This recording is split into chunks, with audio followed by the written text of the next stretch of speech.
What a lovely introduction, Sue. Thank you so much. Sure.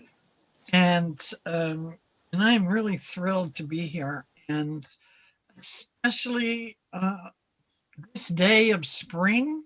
It's like the trees are budding this morning, and I spent time outside yesterday, just loving it and fussing and you know clearing the way and making space for this new birth of life, which is so predicted. I have this great tree right outside my window, and I watch it through all the seasons. It always gives me so much information when I lean into it, um, and I looked at it yesterday and I went, "Wow, I remember how beautiful you look when these buds come out, and I remember your yellow leaves, that fall and make room for the new, and both sides of those 2 points, really, the ending of one and the beginning of another are are just part of a continuum. They're just part of that whole nature of life's generative power and creative power. And I just know so much more now about the power of those stones that trip us up. And we're going to talk about the path of peace. And we've just made the huge shift inside of the CSL organization, and for me, it's like, and outside the CSL organization, we've created a new name for ourselves. Our new nonprofit is Golden Path of Peace, and it's just like it's been waiting for me to find it for 25 years. I had the best talk with my son this morning about what's bubbling up in me is like a new narrative, a new just coming together. And so I'm going to try it out with you all today. I'm going to just see, does it really come together? But I am like so excited about my life. The fourth unity principle is where we're landed today. And on the power of prayer, that was a moving prayer, brought tears to my eyes. It was a moving prayer. And that is the power of prayer, move us. We're not trying to get God to change. We're not trying to even change life or them, or we're changing ourselves. That's the power of prayer. But there wouldn't be any commitment to it if we didn't understand that behind that power of prayer is this infinite life, this whatever you call God, and my life is so focused now on learning all the ways to talk about it without talking about it. And it's pretty exciting. And I've been doing that for years in Ukraine, and now I'm doing it here as we launch this Understanding Peace project and see the power of its future. It's like, oh my goodness. And the word golden, it's so audacious, really. And to call it the golden path of peace was not my plan. It just happened because I was paying attention in the moment as we were, creating a focus ministry. And I have left being the spiritual leader of the practitioner group in Ukraine, and they are on their own and managing themselves. And I'm so proud of them and happy for them and happy for me that I am free to follow this next iteration of my understanding of my life. So today, I'm going to share a new system with you that I have discovered in the past, I don't know, year maybe, really in the past 2 or 3 months, and really in the past week, begin to see the structure of this system. And, the topic is about attention. Where do we put our attention? In the fourth principle, it speaks about that there's a power in affirmative prayer, which we believe increases our awareness of this thing itself. And therein is the key to us. It's not even the power of the prayer that is the important thing in that principle. It is in our awareness of it. It is in our belief that it exists. Um, I wanted to find a Fillmore quote today, but I got caught up in a little family um, thing and I didn't. But Ernest Holmes said it this way. He said, unless one has a deep conviction that there is a principle of mind which operates from thought to thing through a definite law, we would have no principle to demonstrate and no method to use it. So when you step back, it's really about the ability to believe that there is something we can't see that is operating in some magnificent orchestration according to what we are ready to believe in. Now, you're probably just like me. You've probably had lots of evolution of your belief system. Remember, when I first met Elle, I had one affirmation and I was hanging on to it for dear life because that's how close I was to the end of the rope at that moment in time. And that affirmation is, there is enough. There is enough. Now, my head would say, just barely, and I'm holding on for dear life, but I'm going with this thought. I'm going to work this one. If you track back where you began this process of what you believe, it's a fascinating thing to explore your journey of belief. And, if you're wanting to sit outside and just do something wonderful, I mean, take a notepad and ask yourself, what's the first thing you believed? And then ask yourself, what do you believe now? And those two dots on a piece of paper. And give yourself the credit that you deserve for the changes that you have made. It doesn't mean that our life has to be perfect, that we have to be doing everything we thought our life was about, or successful, or achieve the thing we thought we were here to achieve. I mean, I've had to let go of some of that recently. I might not get to do that. That might not be in the cards. And I never think that it's too late to change. I never do. Because it isn't. Because we are timeless beings of light, really. And we're always moving towards that light. Ernest said, one must have a deep conviction that the word is operated upon by a spiritual law. We must have a conviction that the word is operated on by a spiritual law. This takes a lot of chutzpah to actually believe that there's something out there that you can't see, some system that can take this law and bring it into being. But when you see the tree, you don't doubt that. You can't see what grows those leaves, but you know that the tree is going to bud out when the weather gets to be sort of like that. Now, we have to give up that it happens on March 18th, because the climate in the world is asking us to change a lot of our preconceived ideas about things. But we can know that if the tree is healthy, it will bloom. And so will we. I mean, the tree is just one of the best teachers if you let it be. So when we put those two dots together, we see that we have changed. So we know that's possible. So when we have doubts about, can I navigate this or not? Can I be bigger than this experience that I seek to go down a rabbit hole in, trying to be right or change somebody else or totally change my life or figure out something that's beyond me. What really helps is seeing, come on, Barbara, you've changed.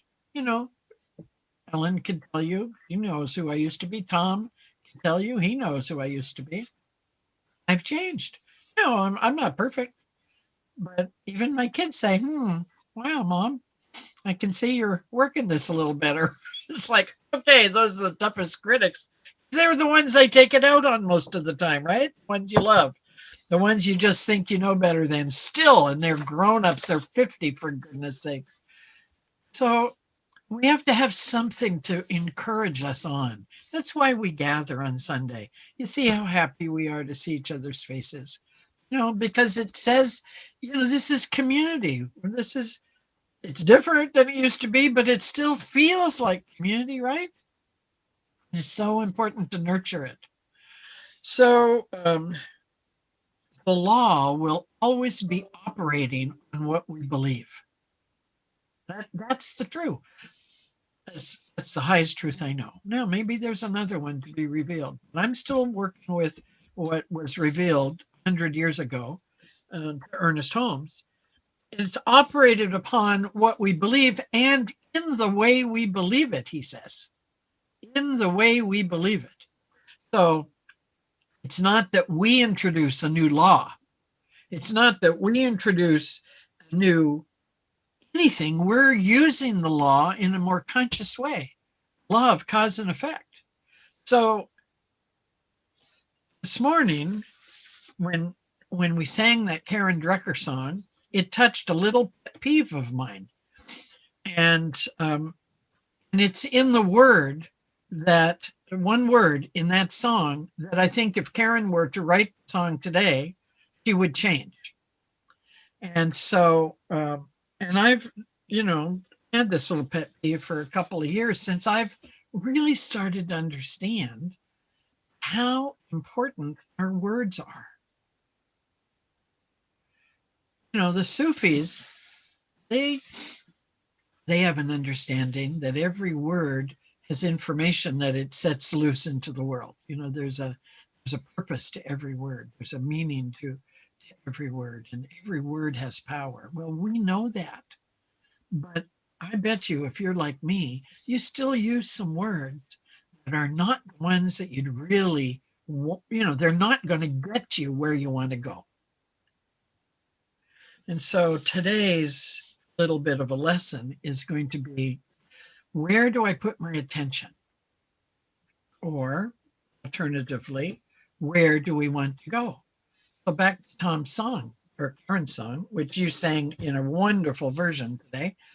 And I changed one word, and the word is need. I do not use the word need in my life when I'm being conscious.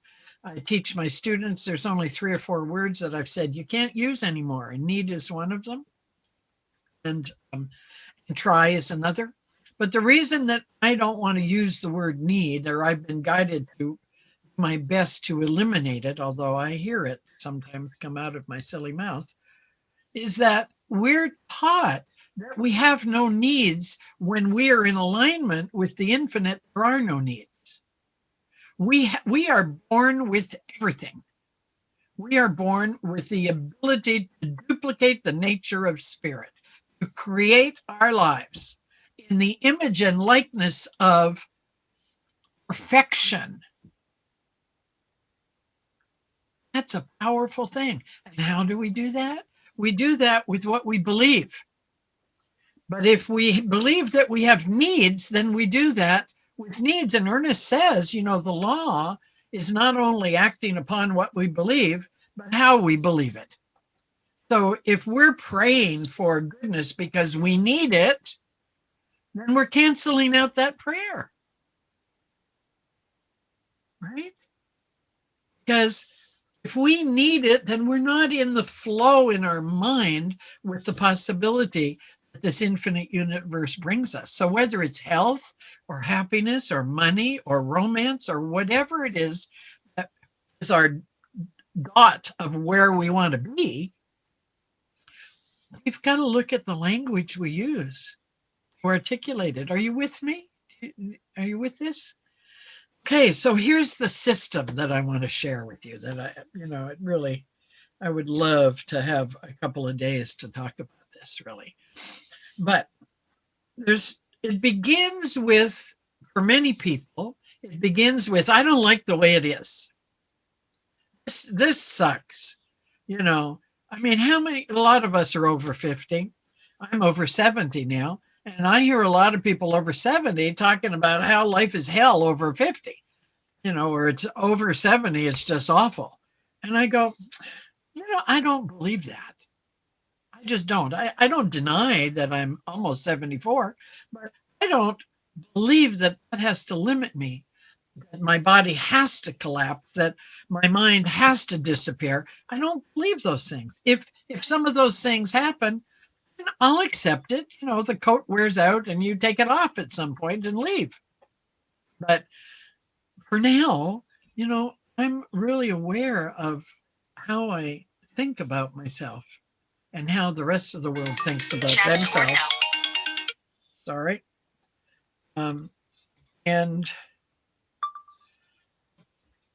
so the way this system is if you start, we're going to create 2 points. One is either, I don't like the way it is, or the other is, I really, really feel called to be this or do that, or I want more of that in my life. No matter which place you begin, there's spiritual work to be done. But the process is to connect the dots, as Dan Millman used to say. He probably still does. To connect those dots, you articulate, here I am, and here's where I want to be. And you draw a line.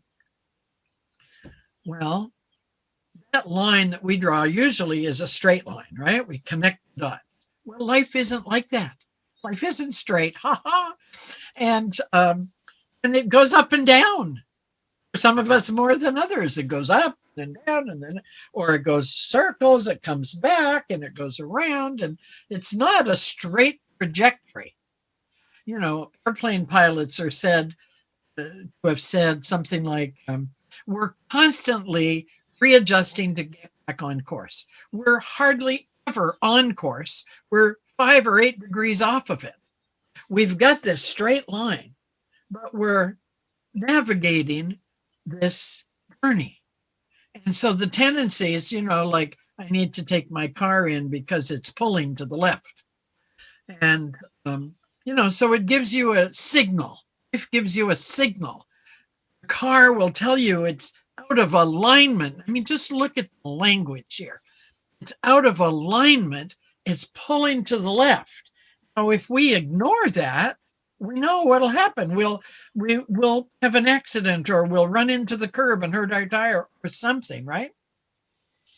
Well, we have the same system inside of ourselves. We can't see it, like the alignment on the wheels and that whole system there, which actually once I replaced that whole system of those axles and those wheel bearings myself in my truck back in my boot stomping era. Now I'm working at a different level with the same dynamic. We all know the term GPS, right? Global Positioning System. It's global because it works anywhere in the world, no respecter of persons, as it says. And it's positioning, it's all relative to where you are and where you want to be. And it's a system. That means it is scientifically proven, it's reliable, and any one of us can use it to get the same result.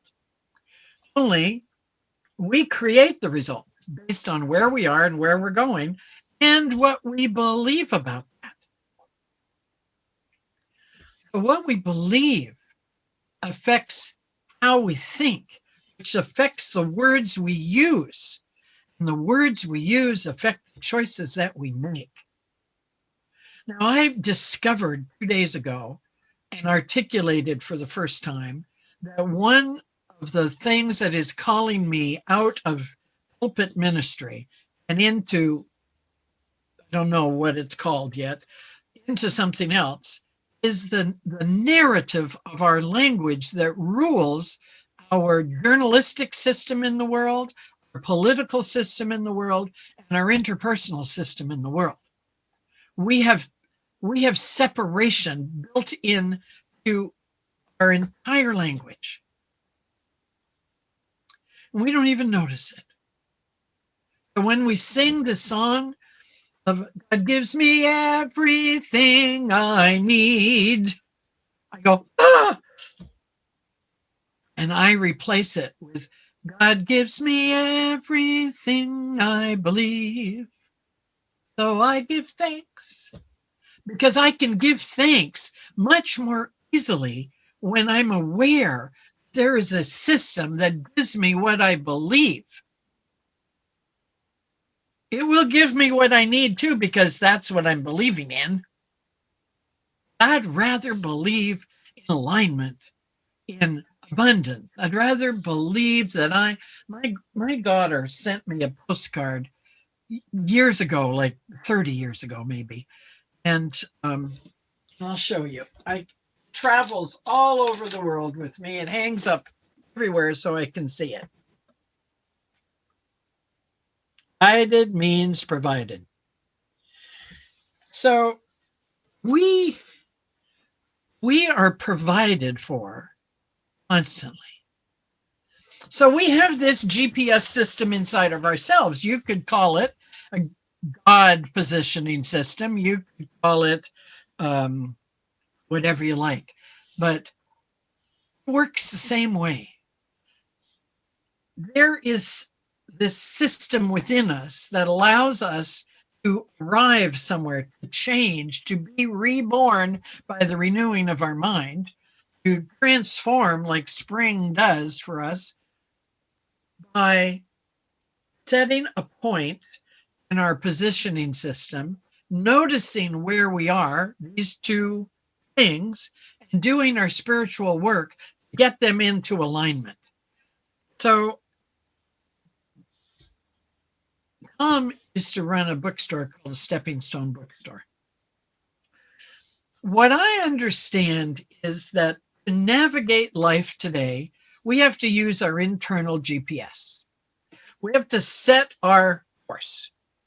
And we have to know where we are. Honestly, no kidding, no fooling, as Ruthie would say, truthfully know where we are. No indulgence about why, none of that. And where are we called to be? And then we support that with our consciousness? Do we support that with our words? How are we thinking? Where are we putting our attention today? Is it taking us there, or is it taking us like this off of our trajectory? When we go more than 5 or 8% off of our choice, we can get into the weeds, as they say. And then it gets a little hard to find our way back.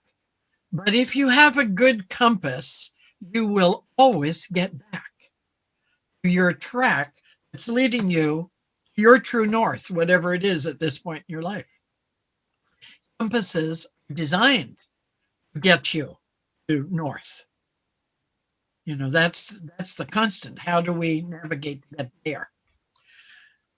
Well, we have that. GPS uses that. It's in the technology of the GPS system. You turned the wrong way. Just make the left turn up here and you'll get back. Just go left and then make the next right and it's all going to be fine. Well, I mean, we have these systems. We've built them. Why do you think we've built them? So that we can understand how to use them ourselves, not just how to get to, Los Angeles, but how to get to heaven on earth, peace on earth, whatever it is that matters to us.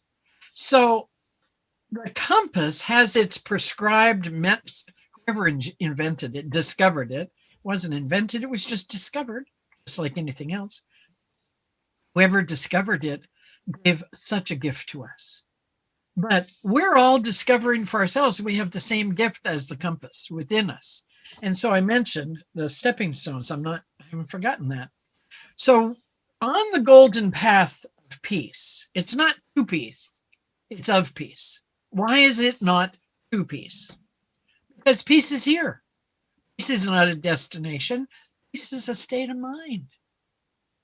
Peace is what we believe to be the foundation of our life. Peace is not the absence of war. Peace is the ability to navigate the situation kindly or respectfully or harmoniously or in some form of cooperation. Peace is not defined by the absence of conflict. Peace is the result of how we use the conflict. Peace is bursting forth like the leaves on every tree across the world right now. Peace is there, and it always is. The thing is, we have to believe in it. We have to set our trajectory for it. But what do we as a nation, or God knows, or as a humanity believe in these days? It's more important now ever to believe in peace on earth. Now, we've had, eras where peace was a dirty word, or it was an old hippie word, or it was frivolous, or it was just ridiculous, or, and we have to have the war departments and we have to have the defense departments and we need all those things. Those are the results of a thought process of separation. Can you imagine a world where the main thought process was unity and not separation? I mean, really imagine that. Really imagine it enough till it starts making sense. Because you have to overcome, 98% of the collective mind that believes that there'll always be war after all.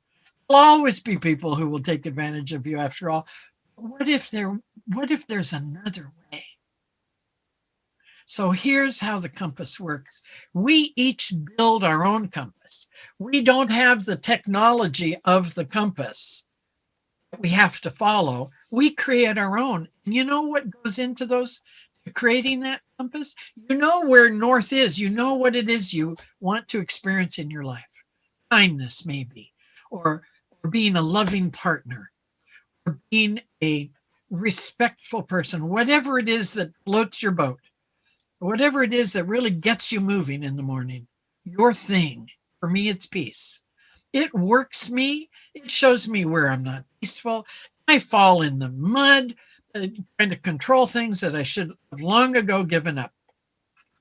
I trip over corners and just about break my leg, but I don't. I find a way to get up. I looked like a tent, hands on the ground, feet on the ground, but I couldn't put my knees on the ground because they hurt too much. I got myself up. Thank you for spiritual practice. And I gave thanks that my body could get up. That's the power of the word. And that power wouldn't be there. I would not have that result if I haven't been planting that idea all this time. So we have where we want to go. And we have stepping stones all around that path of peace. Peace to be harmonious, peace to be loving, peace to be kind, peace to be patient, peace to be, I believe that peace is the key that allows us all the things we want. Because I have tried to get those things before and haven't got them through all the wily ways I'd figured out how to do it.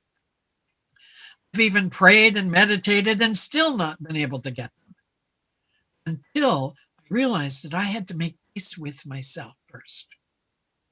I had to make peace with myself about the thing that I was all upset about.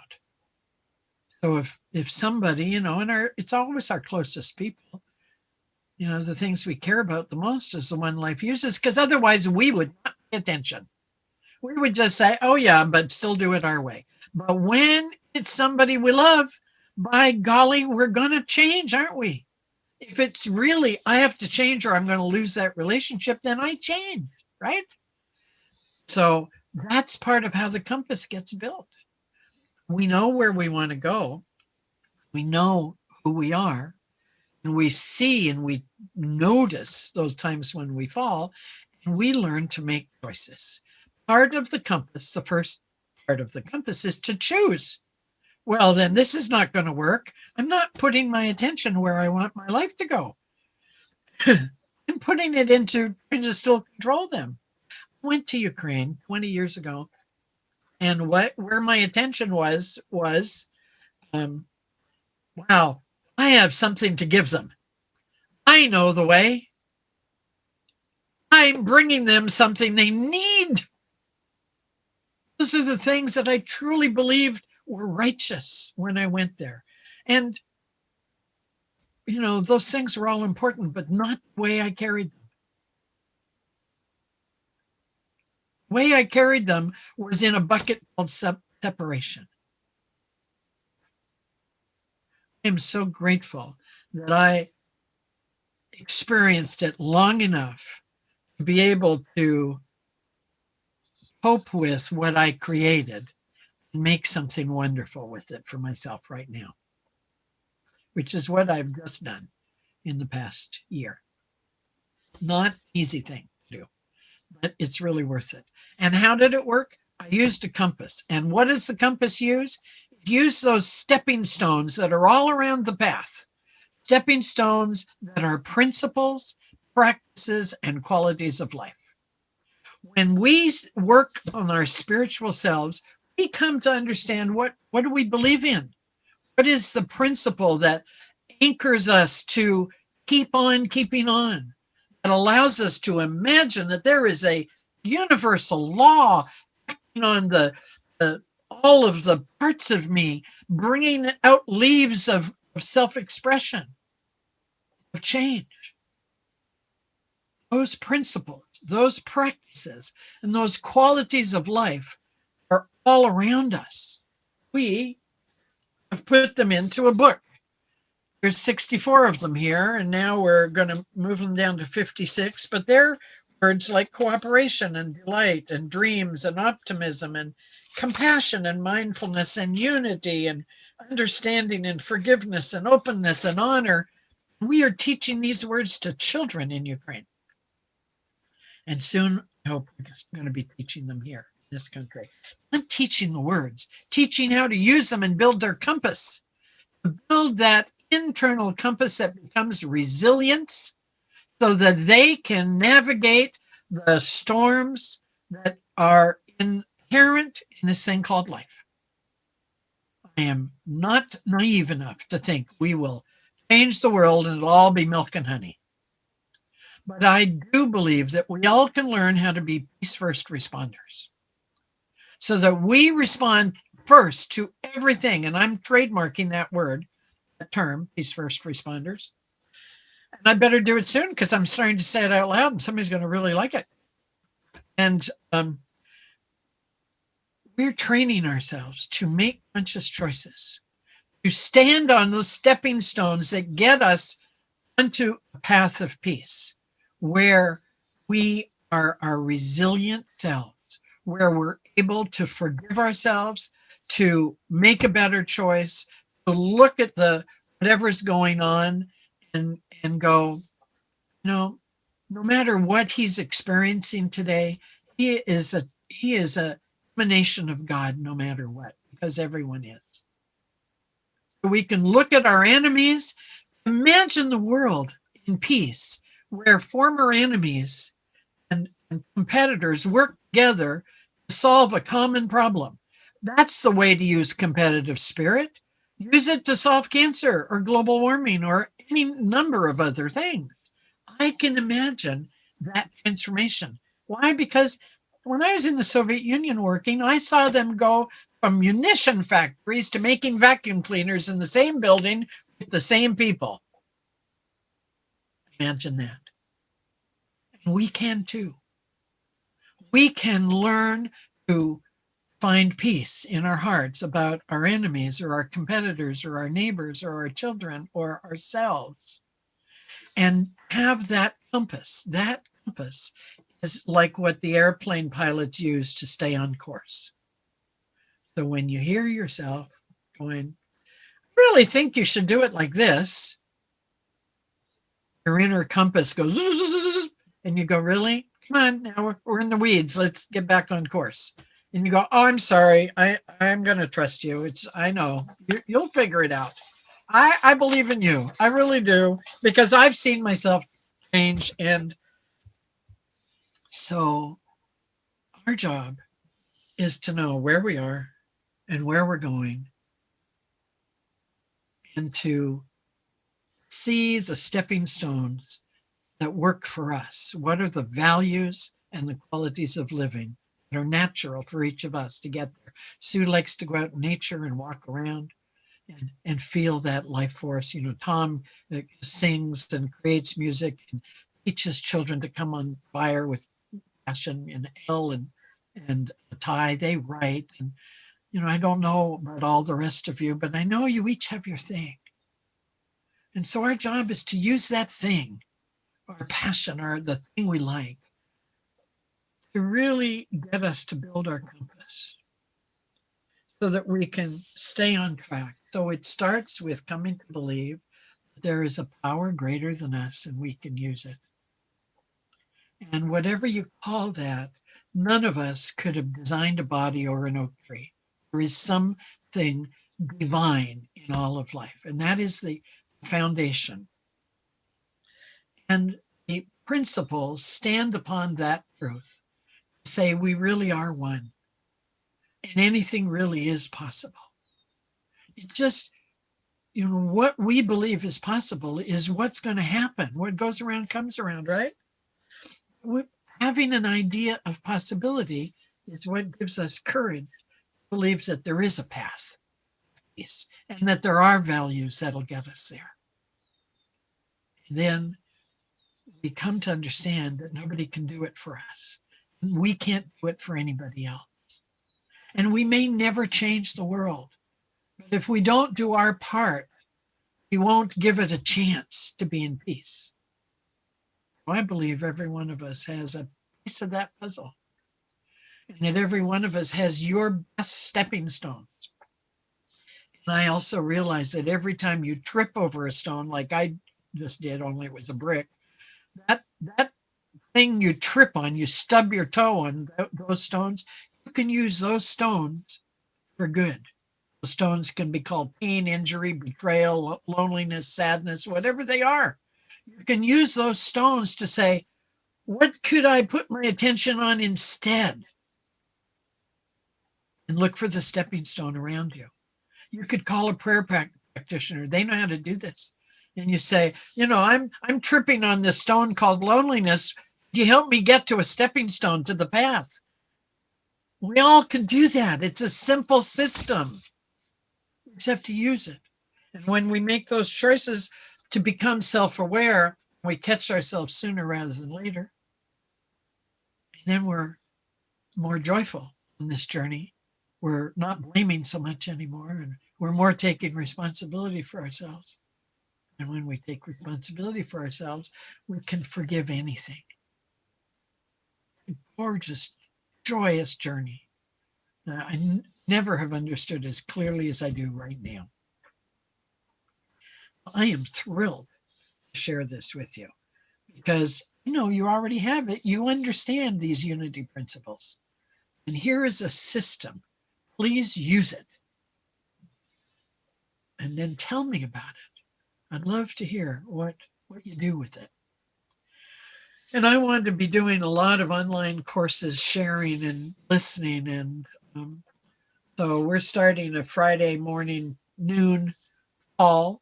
Just look about understanding peace and how this whole navigation system works. So send that to Harker and she'll get it out to you. You're all invited. There's no cost. Just drop in every Friday from 12 to 1 and explore peace together and share your piece of the puzzle. Well, thank you for having me today and giving me this chance to articulate what I haven't said out loud. So in such a focused way. I'm very grateful. And I'm knowing that this is a fantastic day upon which the world turns. So it is.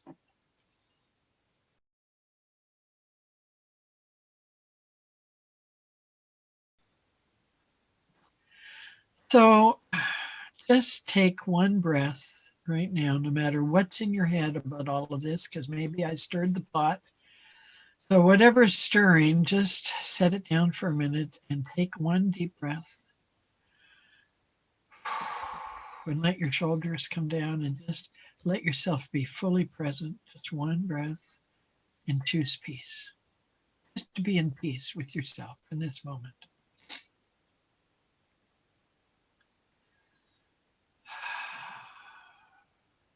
And then take 2 or 3 more in silence, just deepening that experience. I choose peace. I am peace. Peace is revealed for me. So just in silence, take 3 or 4 breaths together.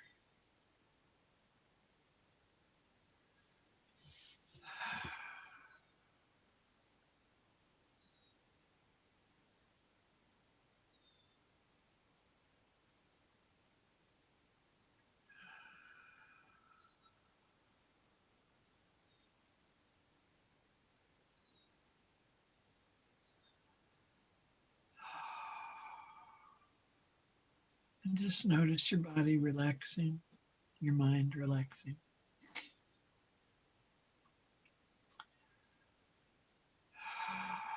And together, let's all know for ourselves and for our beloveds that whatever is going on in our lives, whether it's a stepping stone or the path of peace itself, or we're stubbing our toe on a corner or a stone in the pathway, that there is underneath all of those things, there is an inexplicable, beyond words, incomprehensible, but something we can feel. It beats our heart. It breathes through us as our breath. There is something